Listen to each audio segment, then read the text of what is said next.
Quand on me dit Karl Lagerfeld, je pense à une personne qui m'a pas l'air très sympathique. Karl Lagerfeld qui a affirmé en 2009 que personne finalement ne voulait voir des femmes rondes dans la mode. Lagerfeld a été odieux ce jour-là. Je pense à une personne au caractère bien tranché qui aimait donner son avis souvent exécrable sur les femmes. Adèle est un petit peu trop grosse, mais elle a un très joli visage et une voix divine. Sur la mode. Contre le port de la fourrure. Bien sûr, enfin, ça me paraît évident, non? Bah non, ça vous paraît pas dérange évident pas à qu'on Karl. se Moi, tellement pour les hommes, j'aime pas tellement, mais pour les femmes, je trouve ça assez joli. Quelqu'un qui détestait les joggings, ne voulait pas donner sa date de naissance et qui détestait les musées. Et pourtant, le 1er mai prochain, Karl Lagerfeld sera le thème du Costume Institute du Met qui donne le la pour le thème du Met Gala 2023 qui sera Karl Lagerfeld, A Line of Beauty.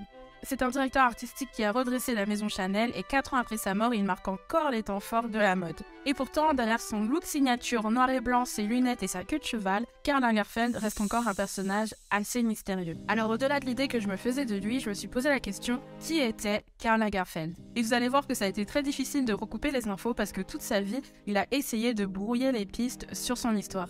Oui, il a même fait mieux que cela. Il a menti pratiquement sur tout son parcours.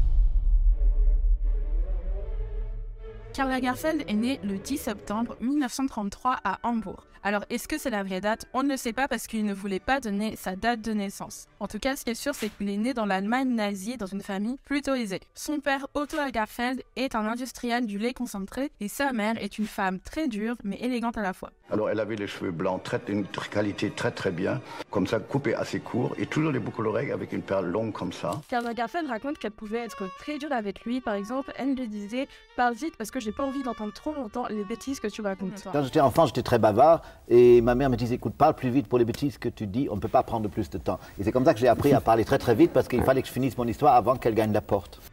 Elle a l'air sympa. Tout allait bien pour les Lagerfeld, ils vivaient dans un petit village pas très loin d'Hambourg et ils avaient acheté un domaine qui s'appelle Bissenmoor. Très jeune, Karl préfère s'intéresser au dessin plutôt que de jouer avec ses camarades et il a une personnalité très particulière dès le plus jeune âge puisqu'il allait à l'école en costume-cravate et qu'il portait ses cheveux longs alors que la coupe de rigueur c'était d'avoir une coupe au bol. Pourtant, à cette époque, la mode ne l'effleure pas du tout, lui ce qu'il veut c'est être portraitiste et caricaturiste. Malheureusement, en 1944, la guerre arrive jusqu'au domaine des Lagerfeld et ils sont obligés de vivre dans une remise le temps de déménager à Hambourg. Heureusement pour eux, son père n'a pas arrêté ses activités pendant la guerre.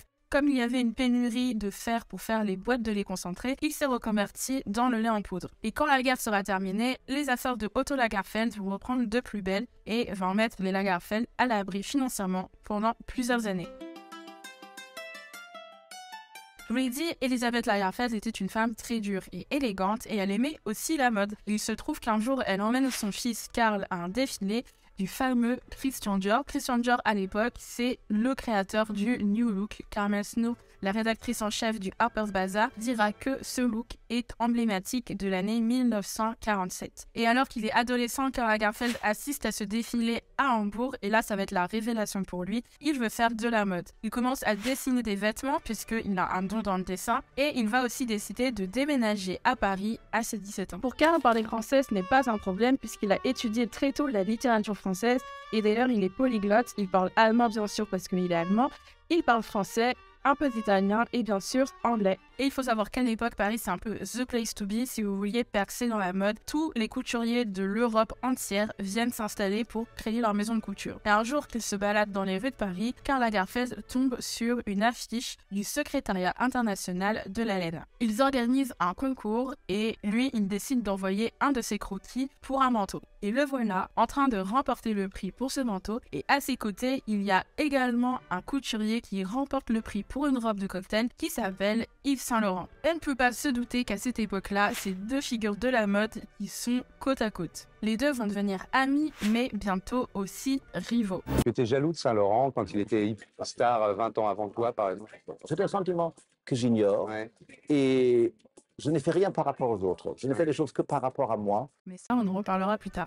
Il se trouve qu'à ce concours, il y avait énormément de noms du monde de la mode qui venaient un petit peu repérer pour avoir des assistants, pour peut-être recruter des directeurs artistiques. Et Karl Lagerfeld, il va se faire repérer par Pierre Balmain pour qui il va travailler. Et de son côté, Yves Saint-Laurent, il va se faire repérer par Christian Dior et il va devenir assistant chez Dior. Dior qui était le premier défilé auquel Karl Lagerfeld a assisté. dommage pour lui, mais ça ne va pas l'empêcher d'aiguiser sa technique chez Balmain, parce que Balmain à l'époque, certes ce n'est pas transgressif, ce n'est pas à la mode hyper tendance comme Dior, mais c'est quand même une bonne école pour apprendre le métier de couturier.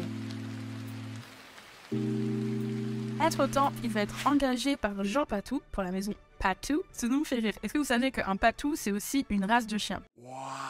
Bref, je m'égare. En 1962, Karl Lagerfeld quitte Balmain et va commencer à travailler pour la maison Fendi en 1965. À l'époque, Fendi, c'est une marque de luxe qui est essentiellement focalisée sur la maroquinerie et sur la fourrure, et Karl Lagerfeld il va venir complètement nettoyer tout ça. Non seulement il va en faire une marque de prêt-à-porter tendance, mais aussi il va complètement remettre au goût du jour les spots Fendi en enlevant les doublures et en les allégeant un petit peu. C'est d'ailleurs lui qui va faire le fameux logo des WF de Fendi qu'il griffonne en 2 temps 3 mouvements, parce que avant le logo Fendi, ça ressemblait à ça.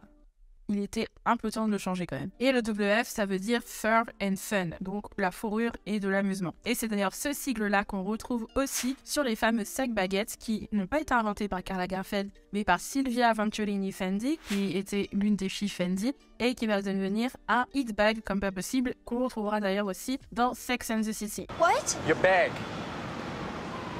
It's a baguette. Après avoir vu comment il a redressé la maison Fendi, en 1983, il y a 2 frères qui vont appeler Karl Lagerfeld. Et ces 2 frères, ce sont les frères Wertheimer. Pour info, les frères Wertheimer, ce sont ceux qui détiennent l'entreprise Chanel. En fait, c'est 2 frères qui ont collaboré avec Coco Chanel pour financer son fameux parfum, le Chanel numéro 5. Et depuis la mort de Coco Chanel, ce sont eux qui dirigent l'entreprise Chanel. Et la maison Chanel est au plus mal, elle est à plein de difficultés, parce qu'il faut savoir que dans les années 70, la haute couture commence à perdre un petit peu en cadence au profit du prêt-à-porter, notamment avec l'arrivée de New York sur la scène internationale de la mode, qui va tout simplement faire que le prêt-à-porter devienne tendance et mettre un petit peu de côté la haute couture. Sauf qu'il y a 2 couturiers qui vont complètement être réfractaires au fait d'adopter le prêt-à-porter. Ça va être Cristóbal Balenciaga et Coco Chanel. D'ailleurs, Cristóbal Balenciaga, il arrêtera complètement de travailler dans la mode parce que ça ne correspondait plus. Coco Chanel, finalement, elle va accepter de faire du prêt-à-porter parce que la haute couture ça coûte cher, ça demande énormément de financement, mais la maison a pris quand même un peu de retard et à sa mort c'est encore pire, il n'y a personne pour complètement dépoussiérer Chanel. Et les frères, je vais arrêter de dire leur nom, les frères vont faire appel à Karl Lagerfeld pour devenir directeur artistique de Chanel parce qu'il a notamment redressé Fendi, mais il a aussi travaillé dans le prêt-à-porter chez Chloé pendant 20 ans. Karl Lagerfeld, ça va vraiment être l'un des premiers couturiers à moderniser et à rendre chic le prêt-à-porter. Il a travaillé pendant 20 ans chez Chloé et il a attiré des clientes qui aimaient ce petit twist qu'il apportait au prêt-à-porter qui le rendait presque couture. Et ce que Karl aime dans le prêt-à-porter, c'est le côté éphémère. Il dit que la mode et les tendances sont faites pour être consommées et c'est d'ailleurs pour ça qu'il pense que la mode n'a rien à faire dans des musées. Et pourtant, Karl Lagerfeld sera bien le thème du Costume Institute du Met. Vous avez été invité à reprendre la maison Chanel parce qu'elle était carrément en train de couler, quoi.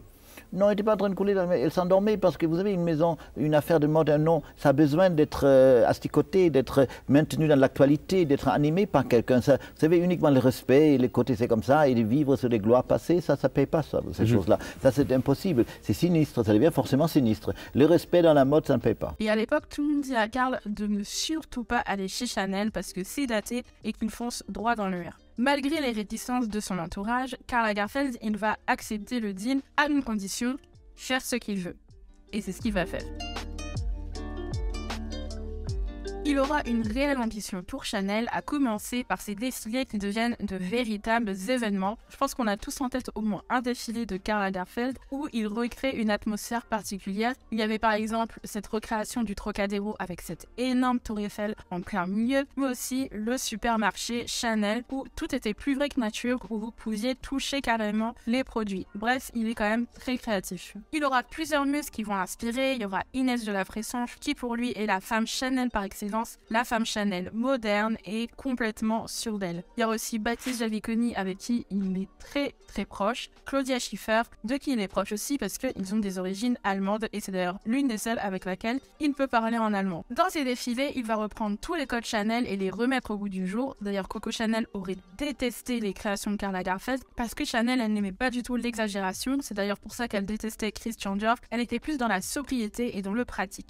Je n'aime pas l'extravagance. Et ça va être tout l'inverse que va faire Karl Lagerfeld parce que lui, il n'aime pas être dans le passé. Grande poche, superposition de bijoux, transparence, bref, Chanel va complètement revivre sous l'ère Lagerfeld, mais il va quand même garder les codes de la maison, c'est-à-dire le camélia, les chaînes, le tweed, les tailleurs. Et c'est comme ça que Chanel, qui était une marque pour des femmes plutôt âgées, va devenir une marque très tendance pour les jeunes de l'époque. Mais là où Lagerfeld garde le plus sa personnalité, c'est quand même pour sa marque éponyme Karl Lagerfeld, qu'il créera en 1984 et qui sont des collections un peu plus punk rock avec du noir. On reconnaît totalement le style que lui-même arbore tous les jours avec ses fameuses mitaines, ses coupes droites et sèche, on dirait que c'est coupé au couteau tellement ses habits sont super bien cintrés, la représentation même de Karl Lagerfeld. Et pourtant, Karl Lagerfeld n'aimait pas se définir comme un designer de mode, ni comme un artiste, il s'intéressait à énormément de choses. Il s'intéressait aux livres, d'ailleurs il a même ouvert une librairie qui s'appelle 7L où il a fait ses studios, il y a plein de livres, c'est là où il trouve l'inspiration pour ses dessins, pour ses films, pour ses photos. Bref, ça va être un endroit assez éclectique, mais il s'intéresse aussi à la photo et il s'intéresse aussi à la vidéo. Il a d'ailleurs tourné un film avec Andy Warhol.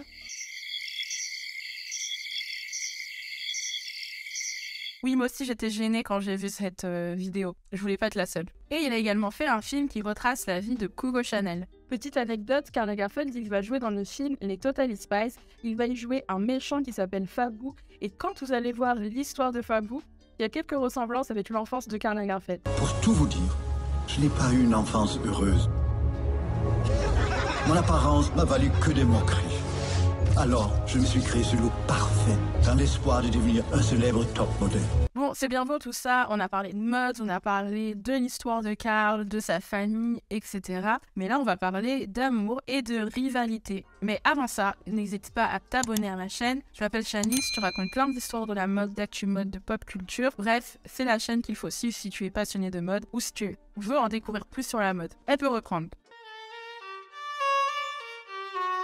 Kenzo Takada, le créateur de la marque Kenzo, raconte qu'un jour, lors d'un dîner, Karl Lagerfeld et Pierre Berger, qui était un industriel français et accessoirement le compagnon d'Yves Saint Laurent, en sont venus aux mains, mettant un peu tout le monde mal à l'aise. Alors qu'est-ce qui s'est passé pour que les deux hommes en arrivent là ?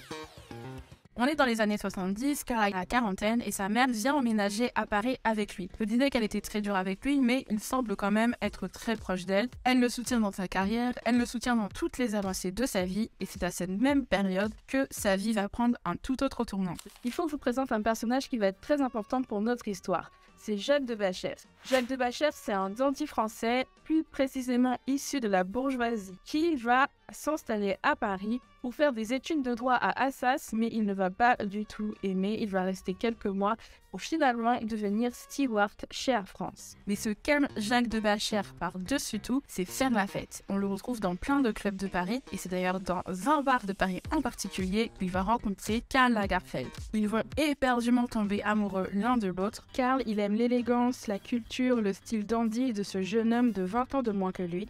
Et les deux vont nourrir une relation amoureuse très profonde. Jacques, je vous l'ai dit, il adore faire la fête, mais il adore aussi tous les excès de la fête, c'est-à-dire la drogue, l'alcool. Il multipliait les amants et ça ne dérangeait pas Karl Lagerfeld. Tous les deux, ils vont être très amoureux, mais ce sera un amour platonique. Et donc, en plus de Karl Lagerfeld, Jacques de Bachères va entretenir une liaison avec Yves Saint Laurent. Yves Saint Laurent qui était en couple à l'époque. Yves Saint Laurent, il va tomber éperdument amoureux de Jacques de Bachères, sauf qu'un jour, Jacques va le bâcher.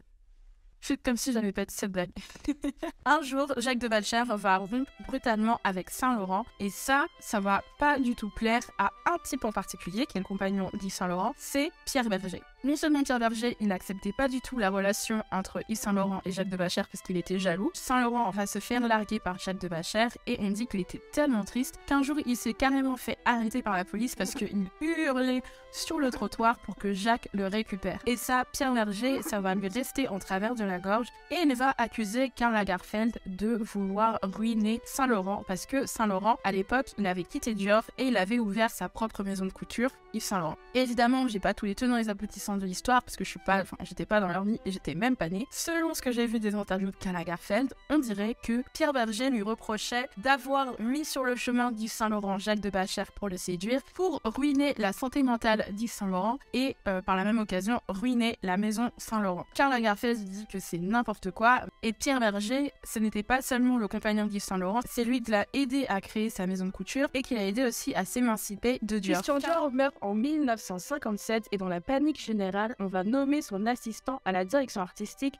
des collections Dior et son assistant c'était bien sûr Yves Saint Laurent. Donc Yves Saint Laurent à peine 21 ans, ça va devenir l'un des premiers couturiers les plus jeunes de France à la tête d'une maison de couture. Donc ça ne va pas être rien, il va avoir une pression énorme sur ses épaules, tous les yeux vont être rivés sur lui, il va faire un carton avec sa première collection qui s'appelle le trapèze. Il va mettre en avant des formes triangulaires, tout le contraire de Christian Dior qui mettait plutôt en avant les courbes des femmes avec des silhouettes très exagérées comme le fameux tailleur bar. Et Yves Saint Laurent, il va complètement être populaire avec cette nouvelle collection et les médias vont bien entendu le mettre en concurrence avec Karl Lagerfeld puisque les deux sont de la même génération. Pour la petite histoire, Yves Saint Laurent il s'est fait virer de chez Dior parce qu'il avait déserté alors qu'il devait aller faire la guerre d'Algérie. Il avait déserté à cause d'une dépression. Et le directeur de Dior était pro-guerre d'Algérie.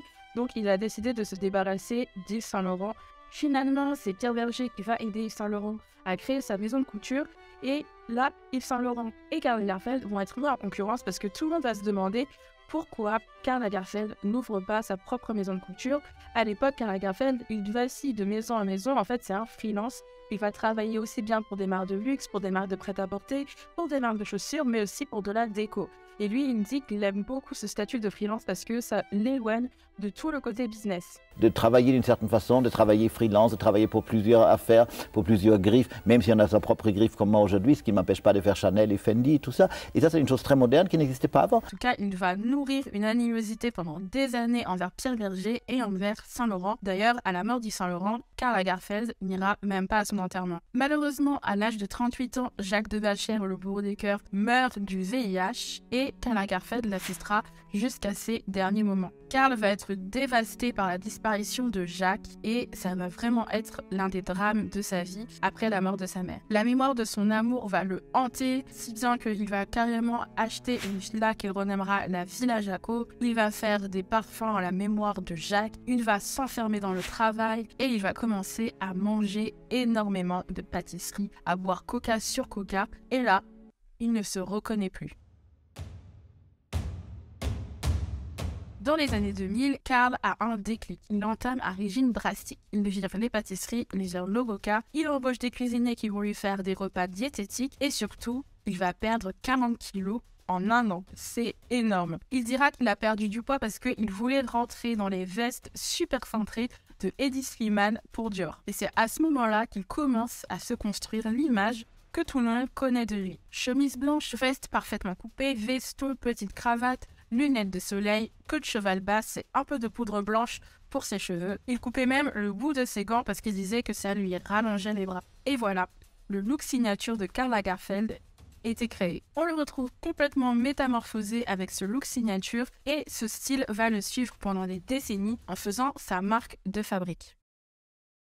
Karl Lagerfeld, il meurt le 19 février 2019 d'un cancer de la prostate. Son héritage vient d'être révélé durant les derniers jours. L'héritage de Karl Lagerfeld va être partagé entre 7 personnes.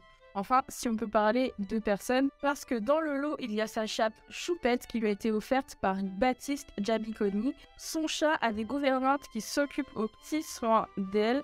Donc l'argent revient aux gouvernantes pour qu'elles puissent s'occuper de Choupette. Vraiment un chat... On a tous envie de Choupette. Ensuite, il y a Baptiste Jabiconi, qui a été l'un des mannequins phares de Chanel, grand ami de Karl Lagerfeld. Mais il y a aussi Sébastien Jandot, qui était l'assistant personnel de Karl et également son garde du corps. Il aimait beaucoup le prendre en photo. En tout cas, faut savoir que Karl Lagerfeld, c'était quelqu'un d'assez généreux qui était assez loyal. J'espère que cette vidéo vous aura plu. N'hésitez pas à me dire dans les commentaires si vous voulez que je m'intéresse à une figure mode en particulier et que j'en fasse une histoire. N'hésitez pas à liker la vidéo, à vous abonner et surtout, prenez soin de vous. Moi, je vous retrouve plus tard pour toujours plus de mode et de pop culture. Et si tu aimes les histoires de la mode, n'hésite pas à aller voir la vidéo que j'ai faite sur l'incroyable et tragique histoire de Gianni Versace. Et elle se retrouve plus tard. Bisous. Toujours la petite danse de Follow Me.